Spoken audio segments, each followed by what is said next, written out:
ഗൗത എന്തായി നോക്കുന്നത്? ഞാനേ ഒരു പഴയ ബാങ്ക് ഡോക്യുമെന്റ് കാണാനുണ്ടായിരുന്നു. ഓഫീസിലില്ല, അതൊന്ന് നോക്കിയതാ.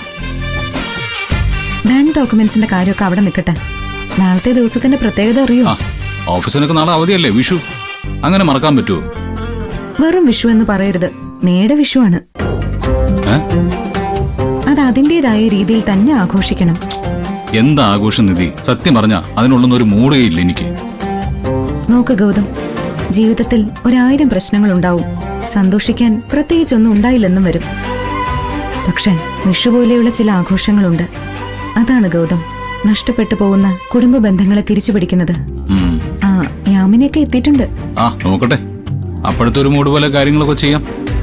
അപ്പോഴത്തെ മൂഡ് പോലെ അല്ല, എല്ലാം ഈ വീട്ടിൽ പണ്ട് എങ്ങനെയായിരുന്നോ അതുപോലെ തന്നെ വേണം.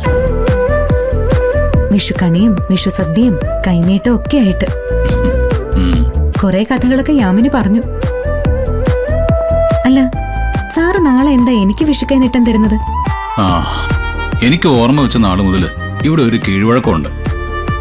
വസുന്ധരാമയാണ് ഓരോ സ്വർണ്ണ നാണയം വെച്ച് എല്ലാവർക്കും വിഷു കൈനീട്ടം കൊടുക്കുന്നത്.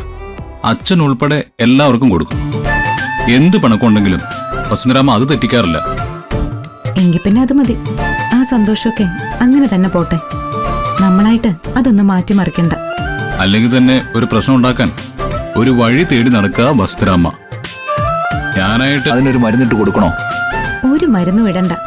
പക്ഷേ ഗൗത ഇപ്പൊ എന്റെ കൂടെ താഴെ വരണം. എന്നിട്ട് വിഷുക്കണിക്കും മറ്റുള്ള ഏർപ്പാടുണ്ടാക്കണം. ഞാൻ വന്നിട്ട് എന്ത് ചെയ്യാനാ? ഗൗത ഇങ്ങോട്ട് വാ, എന്നിട്ടല്ലേ ബാക്കി കാര്യം. വാ.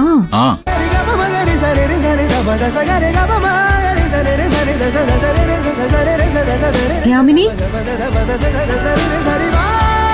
യാമിനി,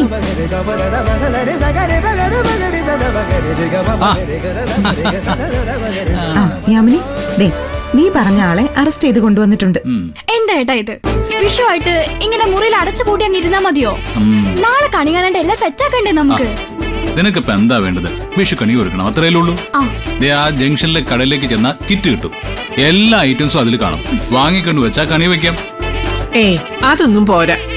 എല്ലാ വർഷത്തെയും പോലെ നല്ല സ്റ്റൈലായിട്ട് തന്നെ വിഷുക്കണി ഒരുക്കണം. നീ ഒരു കാര്യം ചെയ്യ്, ഇവിടെ വിളിച്ചോണ്ട് പോയി സാധനങ്ങളൊക്കെ വാങ്ങിച്ചോണ്ട് പോയി. ഇപ്പോഴോ? പിന്നല്ലാതെ ഇപ്പൊ പോനോ? രാത്രിയിൽ കണി ഒരുക്കണ്ടേ നമുക്ക്? ഇവിടെ വന്നെന്ന് പറഞ്ഞപ്പോഴേ എനിക്ക് തോന്നി എന്നെ ഇട്ട് ഓടിക്കുന്നു. എന്റെ ചേട്ടാ, വിഷുവിന് ഹോസ്റ്റലിൽ അടങ്ങിയിരിക്കാൻ പറ്റുമോ? എല്ലാ വർഷവും വസുന്ധരാന്റെ കയ്യിൽ നിന്ന് ഒരു സ്വർണ്ണ നാണയം കിട്ടുന്നതാ കൈനീട്ടായിട്ട്. അത് കളയാൻ പാടില്ലല്ലോ. അപ്പൊ നീ ആ സ്വർണ്ണ നാണയം വാങ്ങാനാണോ ഇങ്ങോട്ട് വന്നത്? എനിക്ക് മാത്രല്ലല്ലോ, വസുന്ധരാജി ഇവിടെയുള്ള എല്ലാവർക്കും സ്വർണ്ണ നാണയം തരുമല്ലോ. പക്ഷേ വിഷു എന്ന് പറയുന്നത് എല്ലാവരും കൂടെ ചേർന്ന ഒരു ഹരാണ്. വിഷുക്കണിയും വിഷു സദ്യയും, പിന്നെ രാത്രി പടക്കമൊക്കെ വേണം കേട്ടോ. മൊത്തത്തില് ഒരു അടിപൊളി വൈബായിരിക്കണം. ഏറ്റവും പറഞ്ഞാ പോരാ, വേഗം പോയി റെഡി ആയിട്ട് വാ. നമുക്ക് പുറത്തു പോകാനുള്ളതാ. കൊറേ സാധനങ്ങൾ വാങ്ങാനുണ്ട്. ശരി, ഓക്കെ.